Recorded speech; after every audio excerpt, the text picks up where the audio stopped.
بسم اللہ الرحمن الرحیم۔ السلام علیکم دوستو، میرا نام ہے دانیال اجمل اور آپ دیکھ رہے ہیں میرا یوٹیوب چینل اور میرا پہلا ویلاگ۔ اس پہلے ویلاگ میں ہم ایک انتہائی اہم اور ایک انٹرسٹنگ ٹاپک پر بات کریں گے جو کہ ہمارے ملک کا سب سے بڑا مسئلہ بھی ہے، یعنی کہ مہنگائی۔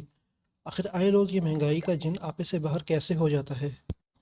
آپ میں سے ہر کسی نے یہ تو ضرور سنا ہوگا کہ موجودہ سال مہنگائی کی شرح یا افراط زر یا انفلیشن ریٹ میں اتنے فیصد اضافہ ہوا، اور خود بھی محسوس کیا ہوگا آٹا، دال، چاول، آلو، پیاز، ٹماٹر، فروٹس، میڈیسن یا کپڑے جوتے خریدتے ہوئے۔ لیکن ہم میں سے زیادہ تر لوگ یہی نہیں جانتے کہ یہ مہنگائی آخر اتنی کنفیوزنگ کیوں ہے اور کیسے بڑھتی ہی جاتی ہے۔ دوستو، عام فہم زبان میں قیمت کے بڑھ جانے کو مہنگائی سمجھا جاتا ہے، جو کہ درست بھی ہے، لیکن اس کے پیچھے بھی پورے کا پورا پروسیس شامل ہوتا ہے۔ دوستو، میرا ارادہ اس ٹاپک پہ ایک شارٹ ویڈیو بنانے کا تھا، لیکن جیسے جیسے میں ریسرچ کرتا گیا تو معلوم ہوا کہ ہمارے ملک کا تو آوے کا آوا ہی بگڑا ہوا ہے۔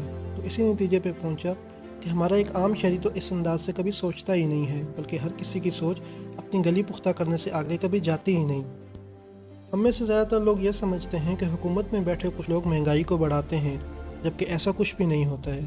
چلے اسی حوالے سے آپ سے کچھ سوالات پوچھتے ہیں کہ اگر ہم سورس آف انکم کو بڑھا دیں، یعنی اپنے ذرائع آمدن یا تنخواہوں کو بڑھا دیں، تو کیا مہنگائی پہ کنٹرول کیا جا سکتا ہے؟ تو آپ میں سے 90% لوگوں کا جواب ہوگا ہاں۔ یا اگر آپ سے پوچھا جائے کہ مہنگائی کم ہونے سے کیا ملک خوشحال ہو جائے گا، تو پھر بھی آپ کا جواب ہوگا کہ ہاں، لیکن آپ کے جوابات غلط ہیں۔ یا پھر ایک کامن سوال آپ سے پوچھا جائے کہ اگر حکومت کے پاس بہت سارے نوٹ چھاپنے کا اختیار ہے تو حکومت بہت سارے نوٹ چھاپ کے ہر شہری کو کیوں نہیں دے دیتی؟ سب کے خیال میں اس سے ہم امیر ہو جائیں گے، تمام مسائل حل ہو جائیں گے اور مہنگائی محسوس ہی نہیں ہوگی تو ختم ہو جائے گی۔ لیکن اگر کوئی حکومت ایسی بے وقوفی کر دیتی ہے تو مہنگائی خطرناک ترین حد تک بڑھ جائے گی۔ ہر کسی کے پاس کروڑوں روپے ہونے کے باوجود بھی کھانے کو کچھ بھی نہیں ملے گا۔ وہ کیسے؟ جانیں گے اسی ویڈیو میں بالکل آسان اور سادہ الفاظ میں۔ آئی ہوپ کہ ویڈیو دیکھنے کے بعد آپ کے پاس بہت کچھ نیا جاننے کو ہوگا اور آپ کے سوچنے اور سمجھنے کا انداز بدل چکا ہوگا۔ پہلے ہم ڈسکس کریں گے کہ آخر مہنگائی بڑھتی ہی کیوں ہے، اس کی وجوہات کون سی ہیں، اور پھر ہم ڈسکس کریں گے کہ حکومت کو کون سے اقدامات اٹھانے پڑیں گے ملک سے مہنگائی کو ختم کرنے کے لیے۔ تو اس کے لیے ویڈیو کو ان تک ضرور دیکھتے رہیں۔ دوستو، اگر ہم بات کریں مہنگائی کی تو اس سے پہلے ہمیں کچھ ٹیکنیکل پوائنٹس جاننے ہوں گے۔ ایک ہوتا ہے فسکل ڈیفیسٹ، جسے ہم مالی خسارہ کہتے ہیں، اور دوسرا ہوتا ہے کرنٹ اکاؤنٹ ڈیفیسٹ۔ دوستو، مالی خسارہ وہ ہوتا ہے جس میں گورنمنٹ کی ضروریات اور آمدن ہوتی ہیں کہ کوئی بھی گورنمنٹ ایک سال میں کتنا کماتی ہے اور کتنا خرچ کرتی ہے، جو کہ ہر سال گورنمنٹ کی ضروریات زیادہ اور آمدن کم ہی ہوتی ہے۔ مثال کے طور پہ اگر ایک حکومت کے ایک سال کے اخراجات بالفرض 100 ارب روپے کے ہیں، لیکن اس حکومت کی اس سال کی ٹیکس کلیکشن کی مد میں یا اداروں کے ذریعے جیسے تیسے کر کے صرف 80 ارب روپے کی ہی آمدنی اکٹھی کر پائی، تو وہ حکومت مالی خسارے کا شکار ہوگی، جو کہ پاکستانی حکومت ہر سال ہوتی ہی ہے۔ اور باقی کے 20 ارب حکومت بینکوں سے، اداروں سے یا دوسرے ممالک سے یا IMF سے قرضے لے کے پورے کرتی ہے، جو کہ ہر سال ہوتا ہی ہے۔ اسی قرضے کو واپس کرنے کے لیے، سود ادا کرنے کے لیے حکومت عوام پہ مزید ٹیکس لگاتی ہے۔ دوستو، ساری دنیا کی گورنمنٹس پروفٹ اینڈ لاس کی اسٹریٹجی پہ کام کرتی ہیں۔ گورنمنٹس اپنے شہریوں سے ٹیکس کے ذریعے اور مختلف اداروں کے ذریعے سے پیسہ اکٹھا کرتی ہیں اور اس سے اپنی ضروریات پوری کرتی ہیں۔ سرکاری ملازمین کی تنخواہیں ادا کرتی ہیں اور گورنمنٹ کی تمام تر ضروریات انہی پیسے سے ادا ہوتی ہیں جو عوام نے ٹیکس کی صورت میں ادا کرتی ہیں، اور اضافی رقم سے عوام کے لیے سہولیات فراہم کی جاتی ہیں، عوام کی فلاح و بہبود پہ خرچ کیا جاتا ہے، نئے انفراسٹرکچر تعمیر کیے جاتے ہیں۔ تو تمام تر سرکاری ملازمین کی تنخواہیں اور ان حکمرانوں کو میسر تمام تر سہولیات اور پروٹوکول میرے اور آپ کی جیب سے ادا کیا جاتا ہے۔ دوستو، ہماری گورنمنٹس ہر سال ہی مالی خسارے کا شکار ہوتی ہیں، اسی وجہ سے عوام کو بنیادی سہولیات بھی فراہم نہیں کی جاتی، اور جو بڑے بڑے اسٹرکچر تعمیر کیے بھی جاتے ہیں وہ گورنمنٹ اپنی آمدن سے نہیں بلکہ آسان راستہ اپناتے ہوئے بھاری قرض لے کے تعمیر کرتی ہے، جس کا بعد میں خمیازہ ہماری عوام کو ہی مہنگائی کی صورت میں بھگتنا پڑتا ہے۔ اب بات کرتے ہیں دوسرے خسارے کی، جو کہ کرنٹ اکاؤنٹ ڈیفیسٹ ہے، جو کہ کسی بھی ملک کی امپورٹ اور ایکسپورٹ کا فرق ہوتا ہے۔ جو ملک بھی زیادہ اشیاء درآمد کرتا ہے اور ملک سے باہر کم اشیاء بیچتا ہے، یعنی جس ملک کی امپورٹس اس ملک کی ایکسپورٹ سے زیادہ ہوتی ہیں، وہ ملک کرنٹ اکاؤنٹ خسارے کا شکار ہوتا ہے۔ اور یہ بھی ہر سال ہی ہوتا ہے۔ ہم دوسرے ممالک سے بہت زیادہ چیزیں پاکستان لاتے ہیں، جبکہ اس کے مقابلے میں بہت ہی کم اشیاء باہر دوسرے ممالک کو بیچتے ہیں۔ دوستو، جس ملک کے پاس جتنے زیادہ ڈالر ہوں گے وہ ملک اتنا ہی خوشحال ہوگا۔ تو کسی بھی ملک میں ڈالر لانے کے دو مین ذرائع ہیں، یا تو اس ملک کے اوورسیز شہری اپنے ملک میں پیسے بھیجیں جو کہ ڈالر کی صورت میں جائیں گے، یا پھر وہ ملک اتنی زیادہ اشیاء بنانے لگ جائے کہ وہ اشیاء دوسرے ممالک کو ایکسپورٹ کر کے ڈالر اپنے ملک میں لا سکے زر مبادلہ کی شکل میں۔ تو پہلے یہ سمجھ لیں کہ نہ تو ہماری گورنمنٹس اپنے اخراجات پورے کر پاتی ہیں اور نہ ہی ہم اپنی اشیاء دوسرے ممالک بیچ کے ڈالر پاکستان لا پاتے ہیں۔ مطلب ہم مالی خسارے اور کرنٹ اکاؤنٹ خسارے دورے خساروں کا شکار ہیں۔ تو اب ہم آتے ہیں اپنے اصل ٹاپک یعنی کہ مہنگائی کی طرف۔ تو اگر ہم مہنگائی کی بات کریں تو اگر ہم ایک طرف اپنے پورے ملک میں موجود پیسے کو رکھیں اور دوسری طرف ملک میں موجود تمام تر قابل خرید اشیاء کو رکھیں یعنی کہ اپنے وسائل کو رکھیں، تو جب تک ہم ضرورت کے مطابق ان میں سے جو اشیاء خریدتے رہیں گے تو اتنی ہی مقدار میں اگر وہ تمام اشیاء وقت پہ بن کے دوبارہ دستیاب ہوتی جائیں گی تو مہنگائی کو زیرو تصور کیا جائے گا۔ یعنی مہنگائی ہوگی ہی نہیں اگر ہم ہر چیز کو ضرورت کے مطابق خریدتے رہیں، لیکن جیسے ہی اس میں خلل آئے گا مہنگائی ہونا شروع ہو جائے گی۔ اور یہ خلل کیوں آتا ہے؟ سپلائی اینڈ ڈیمانڈ کی بنا پہ، یا تو خریدنے والے زیادہ خریدنے لگ جائیں یا پھر اشیاء کی سپلائی کم ہو جائے یا رک جائے۔ اگر یوں کہہ دیا جائے کہ ساری کی ساری معیشت، ساری کی ساری مہنگائی اسی سپلائی اینڈ ڈیمانڈ کی گیم ہے تو غلط نہیں ہوگا۔ اگر آپ یہ نقطہ سمجھ گئے تو ملک کی ساری معیشت کو سمجھ جائیں گے۔ دوستو، اکنامکس کا بیسک اصول ہے کہ جب بھی کسی بھی چیز کی ڈیمانڈ بڑھے گی تو اس کی اتنی ہی سپلائی بھی لازمی بڑھانی پڑے گی اس کی اسی قیمت کو برقرار رکھنے کے لیے، ورنہ قیمتوں میں خود بخود ہی اضافہ ہوتا ہی جائے گا۔ آپ بس یوں سمجھ لیں کہ قیمتوں کے بڑھنے کی دو ہی مین وجوہات ہیں، یا ضرورت کا بڑھ جانا یا سپلائی کا گھٹ جانا۔ دونوں صورتوں میں ہی قیمت بڑھنے لگے گی۔ سپلائی اینڈ ڈیمانڈ کو ہم بالکل ایک سادہ سی مثال سے سمجھتے ہیں کہ اگر ایک صحرا میں 50 لوگ موجود ہیں اور انہیں پانی کی اشد ضرورت ہے، وہیں ایک مقامی شخص ان 50 افراد کو ایک بوتل پانی 100 روپے کے حساب سے خریدنے کی پیشکش کرتا ہے۔ یہاں ایک سب سے اہم بات نوٹ کر لیں کہ ان 50 افراد کو جتنی ضرورت ہے یعنی جتنی ان کی پانی کی ڈیمانڈ ہے اس کے مطابق ان کی سپلائی یعنی کہ پانی کی اتنی ہی بوتلیں بھی موجود ہیں، تو ہر بندہ 100 روپے دے کے ایک بوتل پانی خرید لے گا۔ لیکن اگر وہی 50 افراد ایک کے بجائے 2 بوتل پانی مانگنے لگ جائیں یعنی کہ اپنی ڈیمانڈ بڑھا دیں، تو بیچنے والا شخص سوچے گا کہ اگر میں ایک بوتل 200 روپے کی بھی بیچوں تو وہ سب کی سب بوتلیں بک جائیں گی، جبکہ پانی تو اس کے پاس صرف اتنا ہی موجود ہے اور مزید پانی لانے میں کافی سارا وقت، رقم اور وسائل درکار ہیں۔ اس لیے سپلائی ریٹ اپنا بڑھا دے گا کیونکہ وہاں اس کا کوئی کمپیٹیٹر یعنی کوئی اور پانی مہیا کرنے والا شخص بھی موجود نہیں ہے۔ لیکن اگر اسی شخص کو معلوم پڑ جاتا ہے کہ ان 50 افراد کے پاس دینے کو بہت سارے پیسے ہیں اور پانی فراہم کرنے سے انکار کر دیتا ہے یعنی سپلائی روک دیتا ہے، تو دوسرے دن پانی کی ڈیمانڈ میں مزید اضافہ ہو جائے گا اور وہی ایک بوتل پانی جو پہلے دن 100 روپے کی بک رہی تھی اس کی قیمت 100 سے 200، 300، 400 تک پہنچ جائے گی۔ اگر یہاں وہ شخص سپلائی کو مزید کم کر دے اور 50 کے بجائے صرف 30 بوتل پانی بیچنے پہ یہ آمادہ ہو تو ممکنہ حد تک وہی 100 روپے کی بوتل 500 روپے تک پہنچ جائے گی۔ تو جیسے جیسے ڈیمانڈ بڑھے گی اس کے ساتھ ساتھ ریٹ بھی اتنا ہی بڑھتا جائے گا۔ لیکن اگر ڈیمانڈ بڑھنے کے ساتھ ساتھ سپلائی بھی اتنی ہی بڑھتی رہے، چاہے ایک بندے کو 10 بوتلیں پانی بھی چاہیے ہوں، پیچھے سے اتنی ہی سپلائی ملتی رہے، تو قیمت وہیں کی وہیں رکی رہے گی۔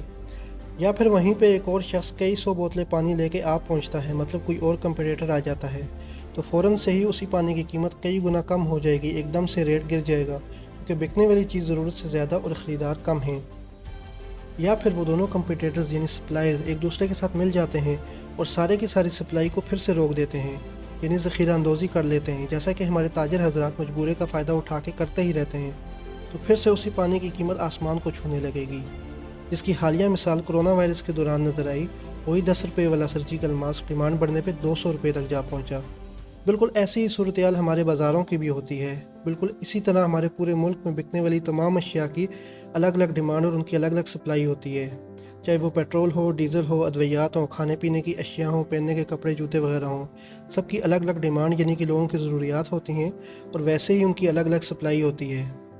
تو یہاں ہم نے سمجھ لیا کہ اگر کسی بھی چیز کی ڈیمانڈ بڑھتی ہے تو اس کی سپلائی بھی برابر کرنی پڑے گی، ورنہ قیمت خود بخود ہی بڑھ جائے گی۔ آسان الفاظ میں کہا جائے تو جس چیز کی مارکیٹ میں شارٹیج ہونے لگے گی، یا ہر وہ چیز جس کی ضرورت زیادہ اور مارکیٹ میں کم دستیاب ہوگی، اس کا ریٹ لازمی بڑھے گا۔ اب ہم ذرا نظر ڈالتے ہیں کہ سپلائی متاثر ہی کیوں ہوتی ہے جو کہ قیمتوں میں اضافے کا سبب بنتی ہے۔ اگر ہم اشیاء خورد و نوش کی بات کریں تو پاکستان ایک زرعی ملک ہے جو کہ 60% زراعت پہ انحصار کرتا ہے، لیکن اس کے برعکس ہماری آبادی دیکھیں تو پچھلے 30 سالوں میں ہماری آبادی 11 کروڑ سے 22 کروڑ پہ جا پہنچی ہے، جبکہ ہمارا قابل کاشت رقبہ جس پہ فصلیں اگائی جا سکتی ہیں اتنا ہی ہے۔ یا یوں کہیں کہ قابل کاشت رقبہ کم ہوتا جا رہا ہے تو غلط نہیں ہوگا، کیونکہ دیہی آبادی کھیتی باڑی چھوڑ کے تیزی سے شہروں کی طرف شفٹ ہو رہی ہے، جس کی سب سے بڑی وجہ دیہات میں اچھی تعلیم، صحت کی سہولیات اور روزگار کا نہ ملنا ہے۔ خوراک کی سپلائی متاثر ہونے کی دوسری بڑی وجہ پانی کی کمی ہے، اس کی سب سے بڑی وجہ ہمارے پاس ڈیمز کا نہ ہونا ہے۔ پانی کی کمی کے باعث ہماری فصلیں وقت پہ تیار نہیں ہو سکتی۔ ڈیمز نہ ہونے کی بنا پہ ہر سال ہماری لاکھوں ایکڑ رقبے پہ تیار فصلیں سیلاب کی نظر ہو جاتی ہیں۔ تو اسی لیے ہمیں پہلے خوراک کی شارٹیج اور نتیجتاً ہر سال مہنگائی کا سامنا کرنا پڑتا ہے۔ پاکستان دنیا کا وہ واحد ملک ہے جو ہر سال اربوں ڈالر کی مالیت کا پانی ڈیمز نہ ہونے کے باعث سمندر میں بہا دیتا ہے۔ یہی وجہ ہے کہ ہم گندم، چینی، چاول اور سبزیاں جو کہ ہماری بنیادی ضروریات ہیں وہ بھی ہم خود اگا کے پوری نہیں کر پاتے۔ کچھ زراعت کے ابھی تک پرانے اور سست طریقے استعمال کرنے کی وجہ سے، کچھ ڈیمز نہ ہونے کی بنا پہ پانی نہ ملنے اور ڈیمز ہی نہ ہونے کی وجہ سے فصلیں سیلاب میں بہہ جانے کی وجہ سے ہم ضرورت سے کم کی خوراک اگا پاتے ہیں۔ پھر یہی ضروریات پوری کرنے کے لیے یہ سب اشیاء پڑوسی ممالک سے مہنگے داموں خریدنی پڑتی ہیں، جو کہ مزید مہنگائی کا سبب بنتی ہیں۔ اب ہم یہاں پہ مجبور ہو چکے ہیں۔ اگر بر وقت ہم دوسرے ممالک سے یہ وہ تمام خوراک نہ خریدیں تو ایک تو غذائی قلت کا سامنا کرنا پڑ سکتا ہے، جس سے خوراک کا بحران پیدا ہو سکتا ہے، اور مسلسل ڈیمانڈ بڑھنے سے قیمتیں اور زیادہ بڑھ سکتی ہیں۔ اسی لیے وقتاً فوقتاً حکومت سپلائی کو بیلنس رکھنے اور کسی بھی بڑے بحران سے بچنے کے لیے مہنگے داموں ہی سے دوسرے ممالک سے اشیاء خرید لیتی ہے۔ نتیجتاً وہ سارا بوجھ غریب عوام پہ پڑتا ہے۔ اب اگر ہم فیکٹریز میں بننے والی اشیاء کی بات کریں تو ہم پہلے ہی بجلی کی کمی کا شکار ہیں۔ ہماری کیپیسٹی اتنی بجلی بنانے کی نہیں ہے جو فیکٹریز کو بر وقت مہیا کی جا سکے۔ اس کی وجہ سے آئے روز بجلی کے نرخوں میں اضافہ ہوتا ہے۔ جب بجلی مہنگی ملتی ہے تو اشیاء کی پروڈکشن کاسٹ زیادہ ہو جاتی ہے۔ چیزیں مہنگے داموں تیار ہوتی ہیں تو مارکیٹ میں پہنچنے سے پہلے ہی سب اشیاء مہنگی ہو چکی ہوتی ہیں۔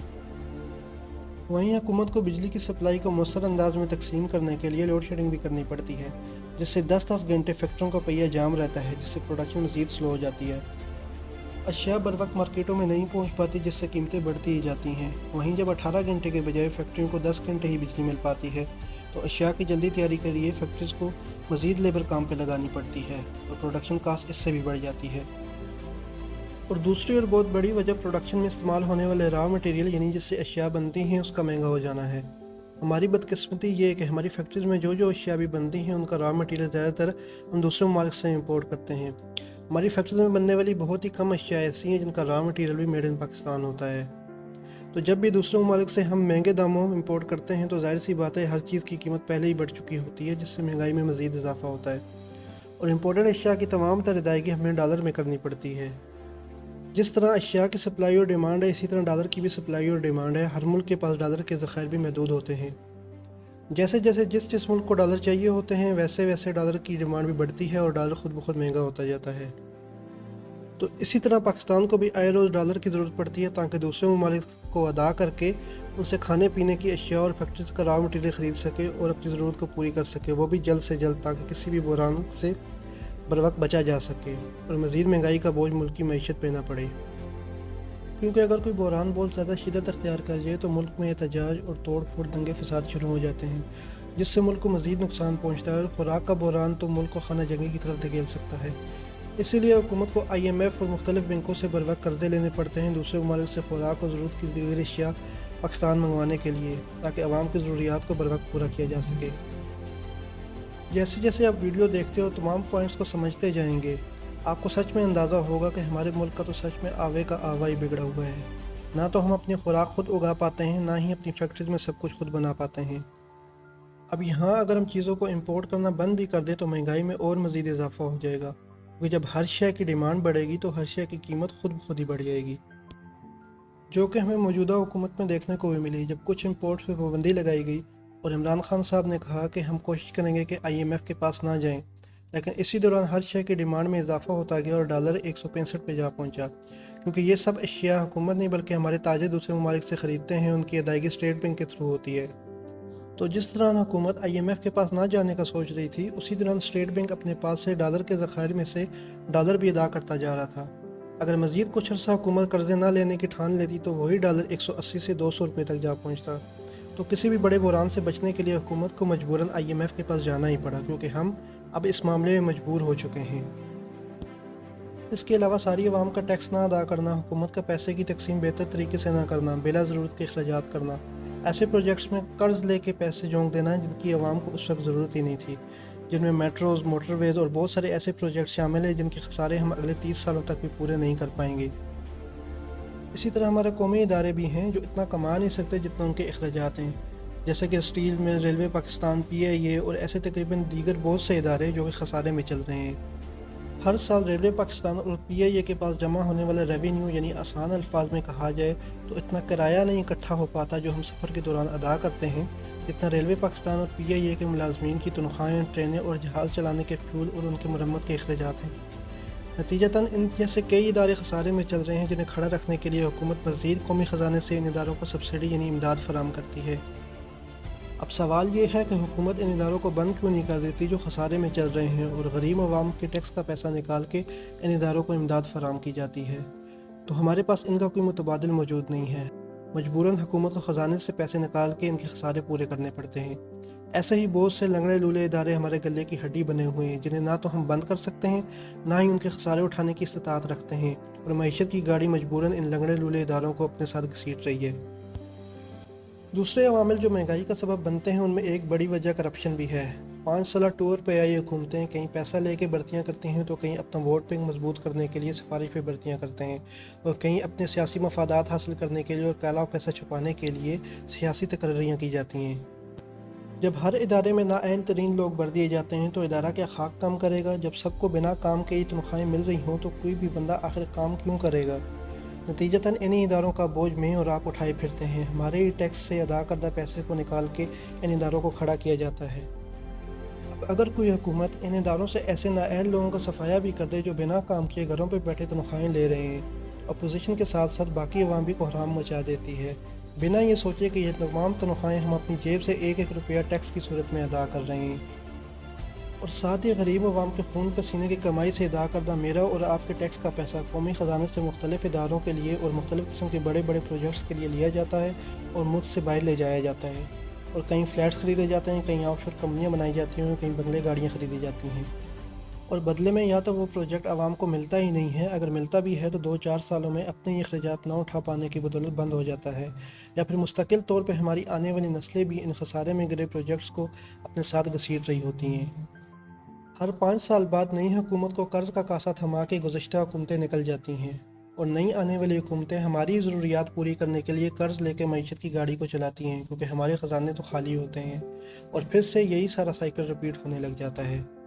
اگر دیکھا جائے تو پاکستان اس معاشی دلدل میں بری طرح پھنس چکا ہے۔ اگر سادہ اور آسان الفاظ میں اپنی حالت زار کو بیان کیا جائے تو وہ کچھ یوں ہوگی کہ ہماری اپنی جیبیں تو خالی ہیں، اور ہم مسلسل قرضوں پہ قرضے لے کے روز کا کھانا کھا رہے ہیں، معلوم نہیں اس کا خمیازہ مستقبل میں کیسے بھگتنا پڑے گا۔ دوستو، یہ تو تھی مہنگائی کی کچھ وجوہات جو آپ کے سامنے رکھی گئی۔ اب جب بھی آپ کسی بھی چیز کو مہنگا ہوتا دیکھیں گے تو ایک بار ان پوائنٹس کے بارے میں ضرور سوچیں گے۔ تو حالات کو کوسنے کے بجائے ایک بار تو آپ ضرور سوچیں گے کہ آخر یہ حالات پیدا ہی کیوں ہوئے، ان کی وجوہات کون کون سی ہیں۔ یہاں پہ ہم ویڈیو کے پہلے پارٹ کو کلوز کرتے ہیں، اور پارٹ 2 میں ہم ڈسکس کریں گے کہ مہنگائی کو ختم کرنے کے لیے حکومت کو کون کون سے اقدامات اٹھانے پڑیں گے اور اس کے لیے کتنے سال کا وقت درکار ہے۔ دوستو، آپ کو ویڈیو اچھی لگی ہو تو چینل کو سبسکرائب کریں۔ ملتے ہیں پارٹ 2 میں، تب تک کے لیے اللہ نگہبان۔